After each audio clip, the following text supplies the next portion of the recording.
Hey guys, so recently I've been thinking a lot about what my future might look like. And in doing so, I think I'm probably going to start uni this year. Now that has me thinking, what do I want to study this year? And I don't know about you guys, but for me, I'm not particularly passionate about anything that I can study at uni. So that had me thinking again, if passion isn't one of my prime motivations for uni, what will be my prime motivation?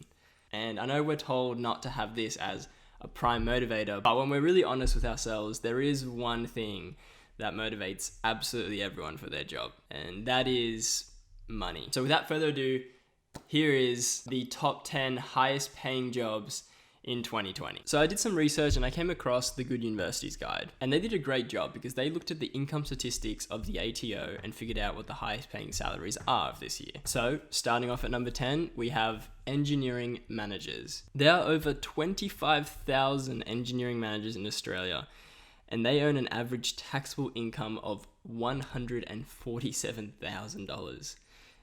That is sort of crazy to think of, that this is the number we're getting at our number 10 spot. So an engineering manager directs, plans, and coordinates activities, as well as spends time supervising employees in architectural and engineering companies. They are responsible for developing and overall concepts of new products and or solving problems that may prevent its completion. Doesn't sound too bad for 147,000, right? At number 9, we have a very broad position, and that is CEO and managing directors. Now, as of the recording of this video, there are over 174,000 workers in the higher echelons of executive management, and they earn an average income of $157,000 a year. Now, obviously, CEOs and managing directors stem from pretty much all over the place. These are the people that run the top end of the companies. They're pretty much the top dogs at every single company. And it's important to note that this is an average of all of their incomes. Now, because there is over 174,000 of them, I'm sure that there are a lot of them that are earning a lot more than that.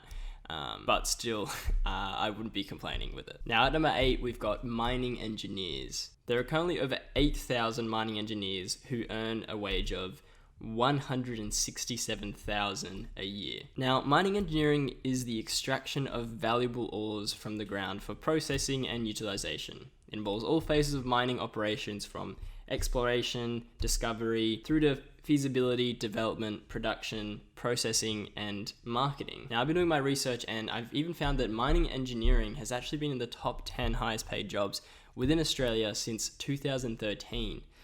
That's a long time to be up there. And Australia as a whole is very rich in ores, so I don't think it's going to come down anytime soon. At number 7, we've got judicial and other legal professionals. Now, I'm going to take a punt, and I'm assuming they mean lawyers and judges, etc. Now, we all know what they do, but currently there's 3,500 strong in Australia, and the workers in this cluster of professions earn an average income of $195,000.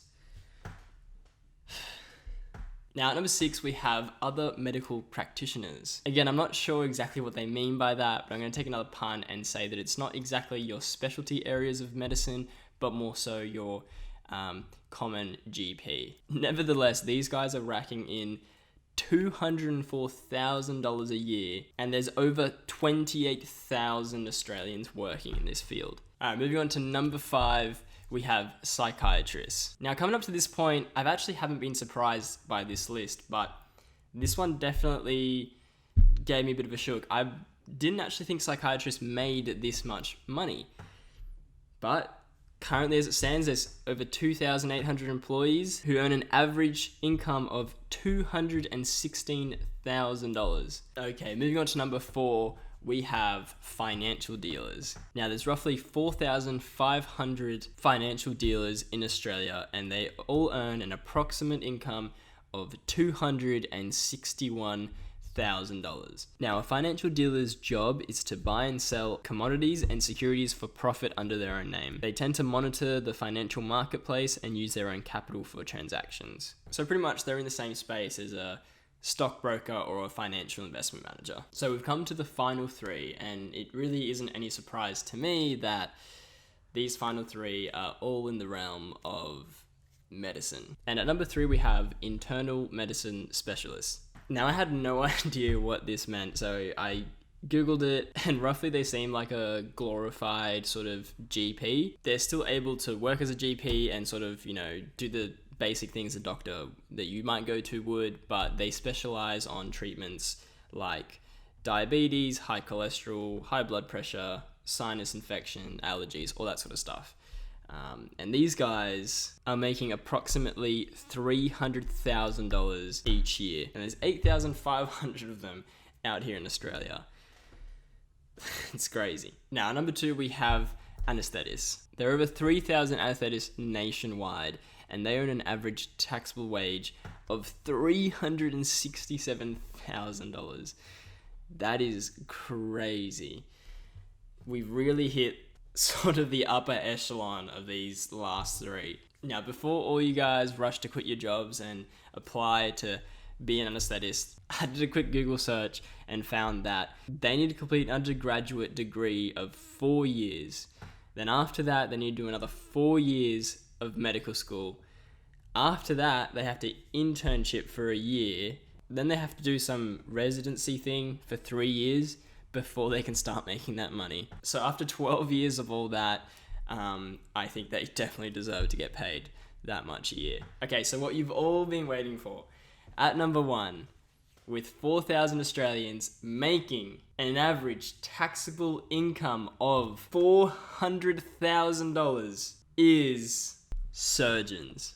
Now again, this is definitely the upper echelon of people that have commitment and dedication and a passion to do these courses, because this one takes 4 years of med school and then another 5 to 6 years of surgical training. So again, that's about 10 years of schooling. And more so, what I really think is included in this is plastic surgeons.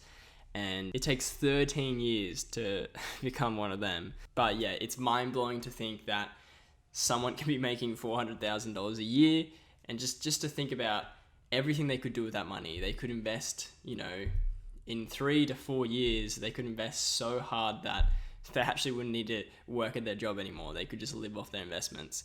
And yeah, it's crazy to think. But yeah, guys, that's about it. That's something that I've been looking around constantly to try and think about what I want to study. I don't think I quite have the patience and passion to do anything in the medical field, but I'm sure I'll keep you guys up to date with what I do end up doing. But yeah, if you like the video, consider subscribing down below. It really helps out the channel and gives Connor and I more motivation to invest all this time in making these videos. Let me know what you thought in the comments below.